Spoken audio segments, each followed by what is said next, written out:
that our lesson is a force and the laws of motion. Same lesson, force and the laws of motion. आज हम study करेंगे Newton third law of motion.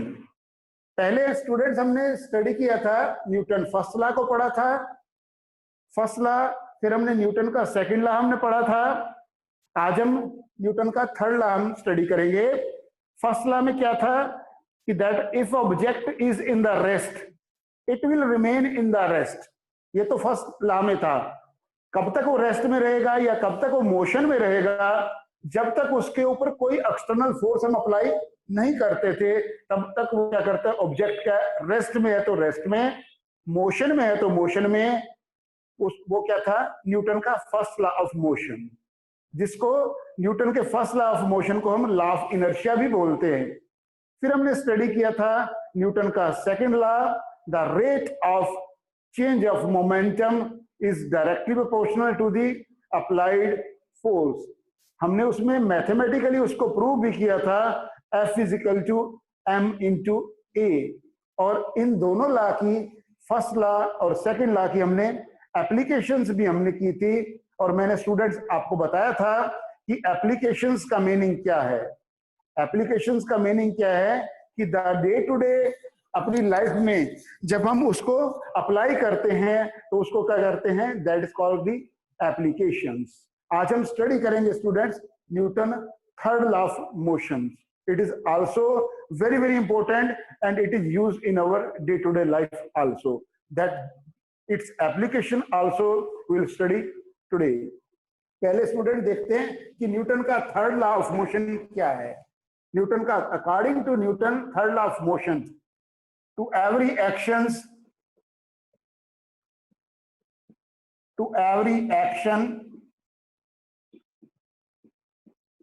there is equal and opposite reaction। Student मैंने लिखा है to every action there is an equal and opposite reaction. यहां student मैं बात करता हूं एक्शन और रिएक्शन की। सबसे पहले बात करेंगे कि what do you mean by the action.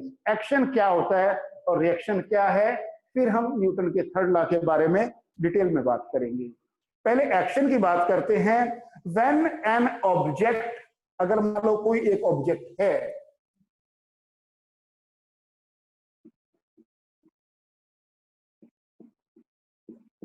इस ऑब्जेक्ट के ऊपर अगर मैं फोर्स अप्लाई करता हूं, स्टूडेंट्स अगर मैं किसी ऑब्जेक्ट के ऊपर फोर्स अप्लाई करूंगा तो it means that it is I am doing a action. मैं उस जो है ऑब्जेक्ट के ऊपर फोर्स अप्लाई करके क्या कर रहा हूं, एक्शन कर रहा हूं। आई एम डूइंग अ एक्शन।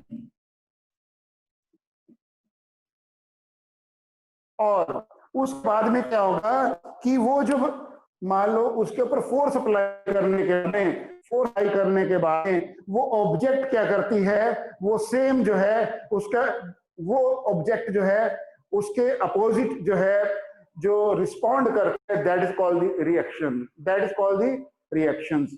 अगर मैं एक एग्जांपल से आपको इसको और क्लियर करता हूं student, for example I am having, student for example I am having a ball. मेरे पास एक बॉल है। अगर मैं इस बॉल को अगर मैं दीवार के ऊपर हिट करता हूं, if I am hitting this ball on the wall, it means I am doing a action. अगर मैं इस बॉल को अगर दीवार पर हिट कर रहा हूं, एक्शन। और उसके जो रिस्पॉन्ड में ये बॉल क्या करेगी, इस बॉल को क्या करेगी, यहां स्ट्राइक करने के बाद में, now this ball will come back, it is called reaction. Again if I am hitting this ball, if I am hitting this ball on the wall, so ultimately I am doing the action। मैं क्या कर रहा हूं, इसको action कर रहा हूं। और उसके बाद में ये वॉल है, ये बोर्ड है, ये क्या करेगा, इस बॉल को वापस भेजेगा। इसका मतलब क्या कर रहा है, वो रिएक्शन कर रहा है। So student it is clear action क्या है और रिएक्शन क्या है। एक्शन क्या है और रिएक्शन क्या है। तो अल्टीमेटली टर्म जानना बहुत जरूरी है कि what is meaning of. Now students, मैंने अभी बताया आपको ये वॉल है, वॉल है, वॉल के ऊपर मैंने क्या किया था, ये बॉल को मैंने हिट किया, अप्लाई किया और मैंने बॉल को हिट किया। अल्टीमेटली अब ये क्या करेगी, अभी ये जो है ये वॉल है, इस बॉल को दोबारा से वापस भेज रही है। तो अभी करते कि इट कॉल रिएक्शन। अब न्यूटन लॉ क्या कहता है student, according to third law of motion every action there is an equal and opposite reactions. To every action there is an equal and opposite reaction. अगर मैं किसी object के ऊपर कोई फोर्स लगा रहा हूं, फॉर एग्जांपल मैंने फोर्स लगाया F1 और उसके बदले में उस ऑब्जेक्ट ने भी फोर्स लगाया, that is what, this is action and this is reaction. दोनों इक्वल तो है स्टूडेंट्स, बट यहां पे क्या आएगा कि इट इज अपोजिट के लिए यहां पे मैं साइन क्या लगाऊंगा, माइनस, यहां पे साइन लगाऊंगा मैं minus. To every action there is an equal and opposite reaction, equal and opposite reaction, this is the mathematically. अगर जब हम मैथमेटिकली इसको लिखेंगे, F1 is equal to F2। Now students, और ज्यादा न्यूटन के थर्ड लॉ ऑफ मोशन को हम डिटेल में बात करेंगे और क्लैरिफाई करेंगे कि कैसे every action is equal and opposite reaction कैसे करता है। पहले स्टूडेंट मैंने आपको एग्जांपल दिया बॉल का, बॉल को आपने हिट किया, एक्शन किया और बॉल और दीवार ने क्या किया, उस बॉल को वापस भेज दिया। तो this was the reactions. Now students, अगर मान लो क्या करते हैं कि मैंने आपको भी बताया कि F1 is equal to minus F2। Now according to there are so many examples and applications of. Now students, where this Newton third law is applicable?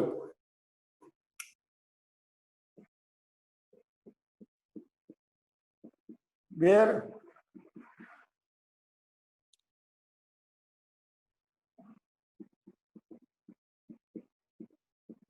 Newton's third law of motion is used, where this Newton third law of motion is used in our day-to-day life.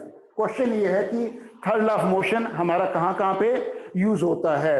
First है students, first is a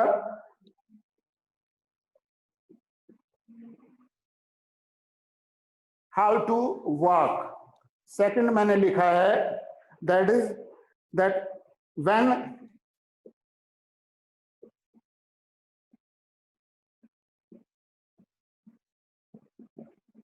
when the gun recoils। Third मैंने लिखा है students, third is a that flying of the jet planes.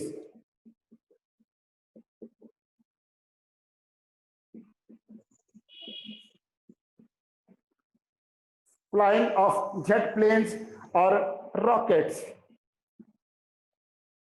अगर हम jet plane की बात करते हैं, रॉकेट की बात करते हैं, वो भी जब फ्लाई करते हैं न्यूटन का थर्ड लॉ उन पे यूज होता है। फोर्थ है हमारे पास, fourth is the case of boat, the case of boat and the ship. और फिफ्थ है that is a case of hose pipe.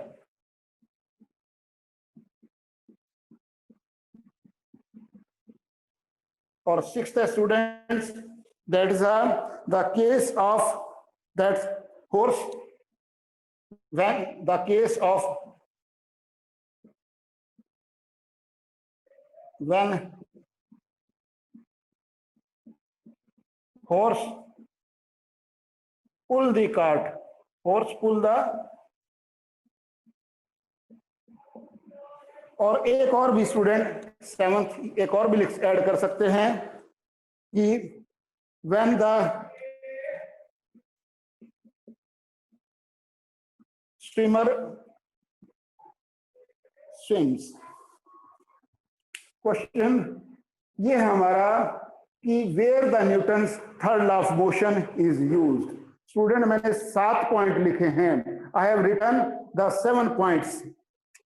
मैंने 7 पॉइंट लिखे हैं स्टूडेंट्स। 7 पॉइंट से मैं आपको क्लियर करूंगा कैसे हमारा न्यूटन का थर्ड लॉ ऑफ मोशन हमारी डे टू डे लाइफ में यूज होता है, उससे ज्यादा क्लियर हो जाएगा।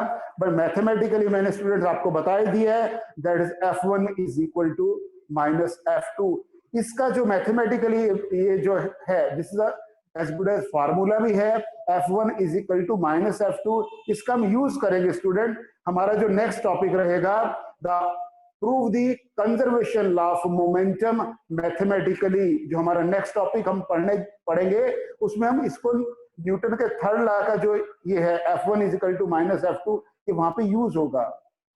बट आज हम देखते हैं कि पहले कि उसकी क्या क्या न्यूटन का जो थर्ड लॉ ऑफ मोशन है कहां पे यूज होता है, कि व्हाट आर द 7 पॉइंट जो मैंने लिखे हैं, और इन्हीं को हम क्या कहेंगे applications of Newton third law of motion. बात करते हैं हाउ टू वॉक। कभी स्टूडेंट आपने सोचा है कि हम जब चलते हैं तो कैसे चलते हैं, उसके पीछे साइंटिफिक रीजन क्या है? What could be the scientific reason when we walk? चलते तो सभी हैं बट उसके पीछे कुछ ना कुछ साइंटिफिक रीजन तो होगा। भाई चला कैसे जाता है, क्या साइंस क्या अप्लाई हो रही है वहां पे कि कैसे हम चलते हैं। बहुत सोचने की बात है स्टूडेंट। आज वही बात हम करते हैं, how to walk. According to Newton's third law of motion, every action there is an equal and opposite reaction. How to walk, हम चलते कैसे हैं स्टूडेंट। इमेजिन कर लीजिएगी, इमेजिन करिएगा कि आप नॉर्मल रोड के ऊपर हैं और कैसे चलेंगे। आप अपना जो नजर है आप ये देखिएगा कि जैसे आपने ग्राउंड के ऊपर अपना पैर रखा है, आप पैर से क्या कर रहे हैं, उस ग्राउंड को प्रेस कर रहे हैं। आप मान लो ये ग्राउंड है, आपने क्या कर दिया, यहाँ पे अपना पैर रखा है ऐसे करके, आपने पैर रखा है ऐसे करके, आपका मान लो यहाँ पे पैर है, आपने क्या कर दिया, उस अपने पैर से आपने क्या कर दिया कि इस ग्राउंड के ऊपर एक फोर्स लगा दी, आपने एक्शन किया। आप उसको प्रेस करते हैं अपनी टो से या अपने पैर से, उसको ग्राउंड को प्रेस फोर्स अप्लाई कर रहे हैं। अल्टीमेटली ग्राउंड क्या करेगा, उसी का एक्शन का क्या करेगा, रिएक्शन करेगा।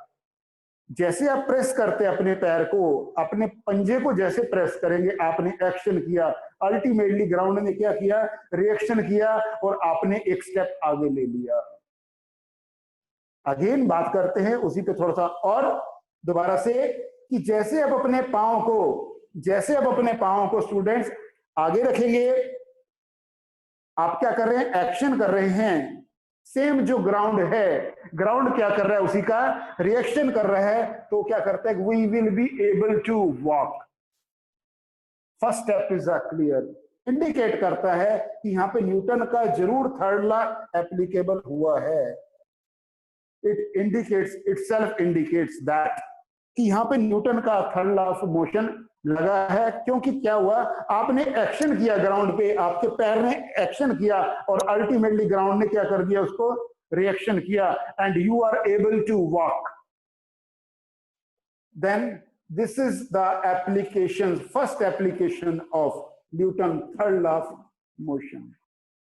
नाउ सेकेंड पॉइंट पे आते हैं, when the gun recoils. Student यहाँ पे जो मैंने वर्ड लिखा है, this is a very very important word, this is a very very important word, that is recoil. बात यहां पे आती है कि रिकॉइल का मीनिंग क्या है। स्टूडेंट मैं आपका हर जो है डिटेल में बात करेंगे, हर वर्ड का पहले मीनिंग आपको क्लियर कराऊंगा ताकि आपको कोई भी उसको कंसेप्ट को समझने में आपको कोई भी प्रॉब्लम नहीं आना चाहिए। बात करते हैं रिकॉइल की। रिकॉइल का मतलब क्या है? रिकॉयल का मतलब क्या है कि वो पीछे की तरफ क्या करते हैं, अगर मान लो क्या करते हैं कि अगर गन से क्या करते हैं कि बुलेट को फायर करते हैं तो क्या होगा कि उसके बाद गन जो है, बुलेट तो आगे चली जाएगी और गन जो है पीछे आके वो धक्का मारती है, पीछे की तरफ फोर्स लगाती है। That is called the recoil. कोई भी चीज को आप क्या करते हैं कि आगे की तरफ करते हैं, that is the action, but वो आपकी तरफ क्या करती है, that is called the reaction. Imagine कर लीजिएगा कि गन के अंदर बुलेट्स है। गन में क्या करते हैं कि सेकंड पॉइंट को क्लियर करते हैं कि गन के अंदर बुलेट्स है और अल्टीमेटली इमीडिएटली आपने क्या कर दिया, ट्रिगर को प्रेस किया। जैसे ट्रिगर को प्रेस करेंगे, ट्रिगर को अल्टीमेटली आपने प्रेस किया, उससे क्या होगा कि बुलेट जो है, bullet will go in the forward direction. Bullet क्या जाएगा, फॉरवर्ड डायरेक्शन में।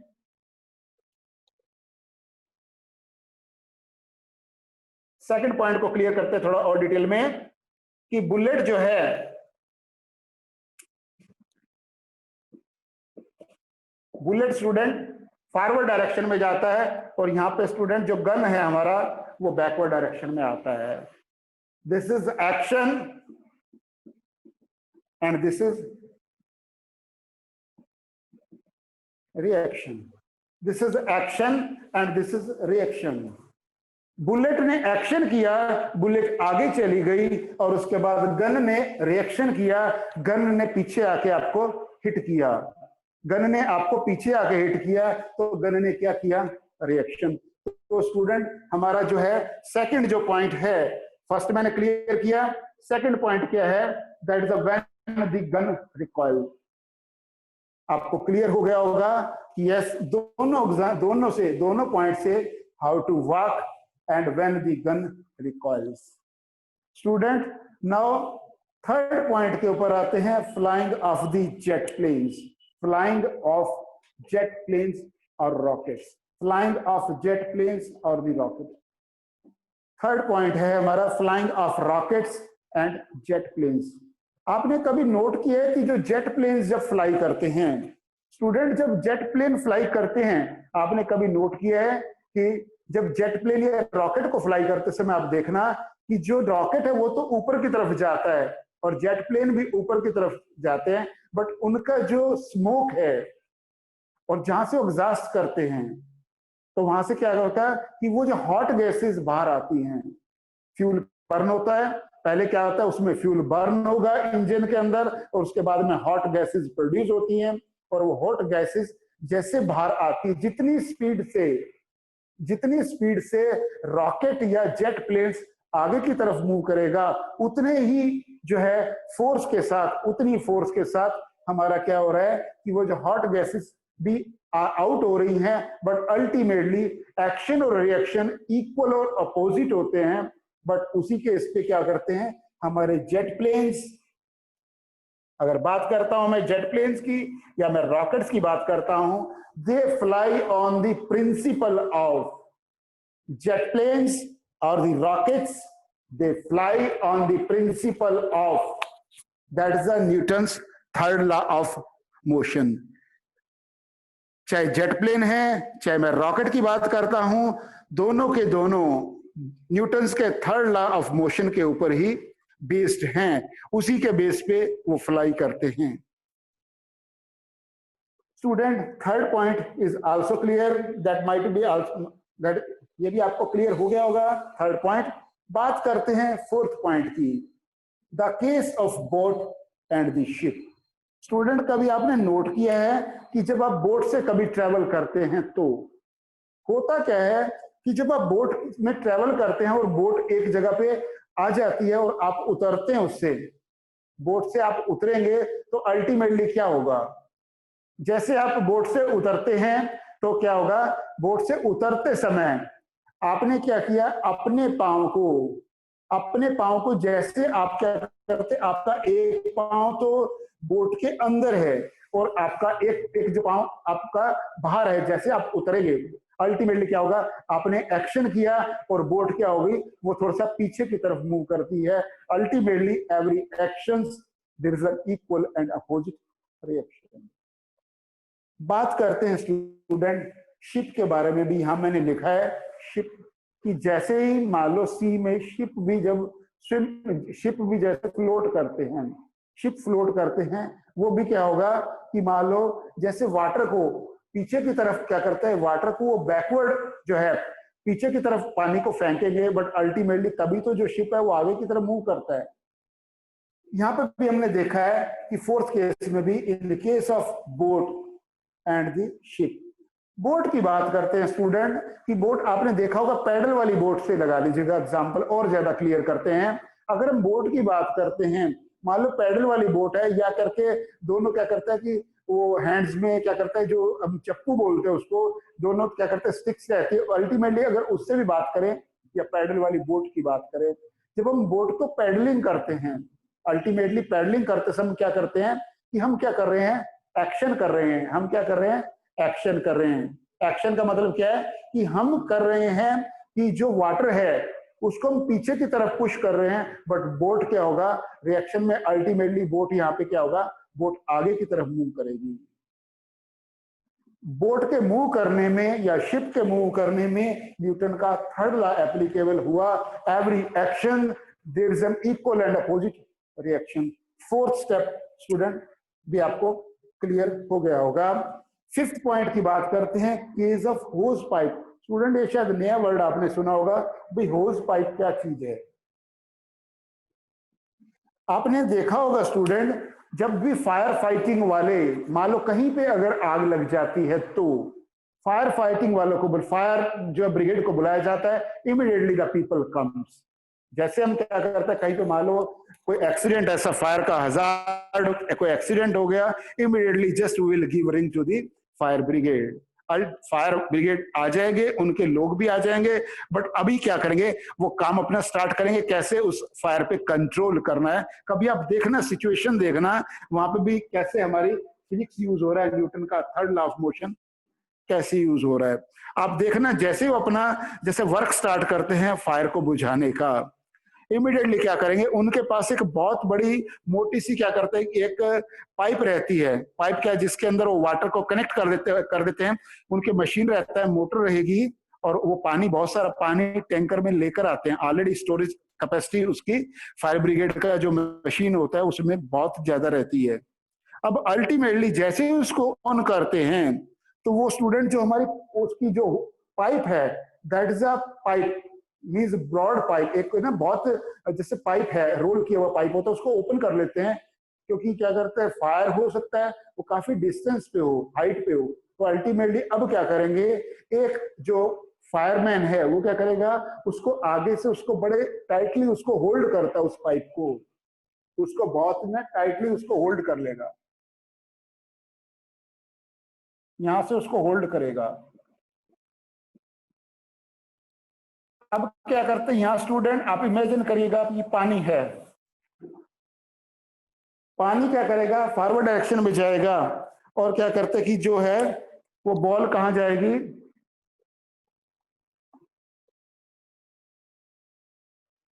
जो वाटर तो आगे जा रहा है, बट जो पाइप है स्टूडेंट, पाइप कहां आ रही है, पाइप पीछे की तरफ मूव कर रही है। यहां क्या हो रहा है, दैट इज रिएक्शन, मींस अगर वाटर आगे की तरफ मूव कर रहा है, बहुत स्पीड से पानी आगे की तरफ जाएगा, पाइप का जो निकलेगा यहां से, बट अल्टीमेटली क्या होगा कि बहुत स्पीड से पानी जा रहा है, उसके कारण कि वो होल्ड करेगा, ताकि क्या करता है कि वो पीछे की तरफ फोर्स लगा रहा है, पानी आगे की तरफ जा रहा है और पाइप पीछे की तरफ जो है वो मूव करती है, इसलिए करके वो टाइटली उसको होल्ड करता है। यहां पर भी स्टूडेंट क्या हो गया, in case of hose pipe, in case of hose pipe, यहां पर भी स्टूडेंट क्या हो रहा है, न्यूटन का थर्ड लॉ एप्लीकेबल हुआ, हमने देखा है फिफ्थ पॉइंट में। Now comes with the sixth point, the case when the that horse pull the cart. जैसे हम चलते हैं, सेम स्टूडेंट हॉर्स भी क्या करता है कि मूव करेगा, तो हॉर्स क्या करता है, कार्ट को कैसे पुल करता है, हॉर्स अपने पंजे को जैसे रोड के ऊपर टच करता है तो उसके ऊपर फोर्स अप्लाई करेगा, और जो उसके कारण क्या होगा, एक्शन करेगा, और उसके कारण क्या होगा कि रिएक्शन के कारण जो है कार्ट मूव करेगा। फोर्स ने फोर्स अप्लाई की, एक्शन हुआ, अल्टीमेटली रिएक्शन की वजह से कार्ट मूव हुआ, तो यहाँ पे भी न्यूटन का थर्ड लॉ एप्लीकेबल हो गया। Then swimmer swims. कभी आप नोट करना स्टूडेंट, अगर स्विमिंग का आपको चांस मिलता है, किसी स्विमर को अगर आप देखना वो कैसे स्विम करता है, वो अपने हैंड से और पांव को यूज करके वो वाटर को कट करता है। Mean will throw the water in the backward direction. जब कोई स्विम करता है तो अपने हाथ के द्वारा पानी को पीछे फेंकेगा, वाटर को पीछे फेंकता है और क्या करता है कि ultimately and he will move in the forward direction, और वो फॉरवर्ड डायरेक्शन में स्टूडेंट मूव करेगा। तो यहाँ पे भी हमने देखा है कि न्यूटन का थर्ड लॉ एप्लीकेबल हो गया। Now student you can note down this 7 points. First है, रिपीट करते हैं उसको, हाउ टू वॉक। जब हम चलते हैं तो न्यूटन का थर्ड लॉ यूज होता है। और क्या करते हैं स्टूडेंट, व्हेन द गन रिकॉइल्स, जब गन से हम फायर करते हैं तो गन पीछे की तरफ हमारे को धक्का लगाती है, पीछे की तरफ मूव करती है। यहाँ पे भी न्यूटन का थर्ड लॉ यूज हो गया। और थर्ड पॉइंट है फ्लाइंग ऑफ जेट प्लेन्स और रॉकेट्स। अगर जेट प्लेन या रॉकेट्स हैं, अगर उनके मूव करने में रॉकेट्स या जेट प्लेन को अगर मूव करेंगे या मूव करते हैं, यहाँ पर भी न्यूटन का थर्ड लॉ एप्लीकेबल होता है। और इन case of the boat and the ship, हमने बोट और स्टूडेंट शिप को देखा, तो उसके केस में भी क्या होगा, वो तभी मूव करते हैं जब न्यूटन का थर्ड लॉ अप्लाई होगा। उसके बाद में now case of hose pipe मैंने बात किया है।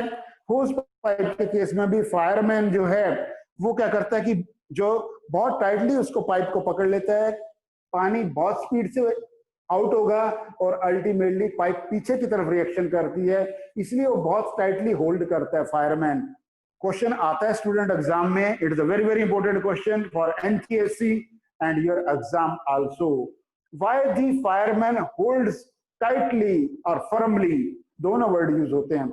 Why the fireman then tight, firmly or very tight, that is a firmly or very tightly to the hose pipe when he is just in the action for fighting, fire fighting।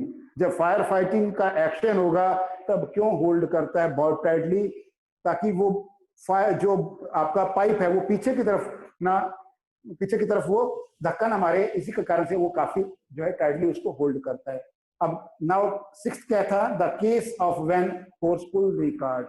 हमने देखा है कि अगर जब जो horse है वो action करता है ग्राउंड पे, रोड पे, तभी जो कार्ट है वो आगे की तरफ मूव करता है। नेक्स्ट है स्विमर स्विम्स।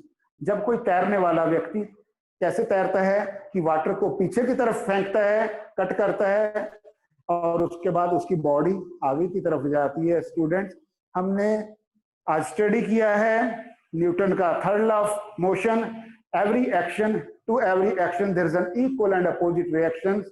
मैथमेटिकली भी हमने नोट किया है, that is the mathematically also F1 is equal to F2।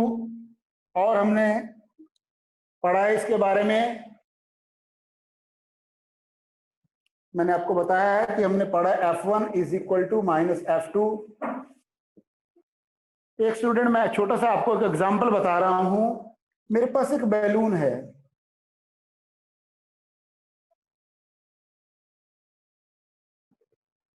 Student मैंने इस बैलून के अंदर एयर फिल कर दिया, और मैंने क्या करता है यहाँ पे मैंने एयर फिल किया, यहाँ से इसके जो है इन है, यहाँ पे एयर इन हो गया, वो जो बैलून है वो उसका साइज इंक्रीज हो गया। अब क्या करते हैं, मैंने यहां से पकड़ा हुआ है बैलून को, मैंने बैलून को पकड़ा हुआ है और अल्टीमेटली मैंने यहां से उसको बांधा नहीं है, और अल्टीमेटली अब क्या होगा, जैसे मैं उसको रिलीज करता हूं तो बैलून इधर जाता है इस फॉरवर्ड डायरेक्शन में, और जो एयर है it will come out in this direction. Air इधर जाएगी और जो बैलून है, ये बैलून हमारा फॉरवर्ड डायरेक्शन में जाएगा, और एयर जो है हमारी अल्टीमेटली यहां पर भी जो न्यूटन का third law of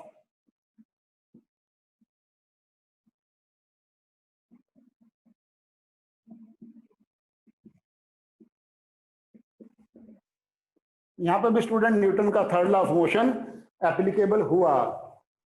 any doubt students? If you are having any doubt very well you can ask. जो हमने आज स्टडी किया है, न्यूटन का थर्ड लॉ हमने पढ़ा है। Hello student, hello. आज हमने स्टडी किया है स्टूडेंट न्यूटन का थर्ड लॉ और उसकी applications mathematically. F1 is equal to minus F2. Every actions there is an equal and opposite reaction. If you are having any doubt, please very well you can ask.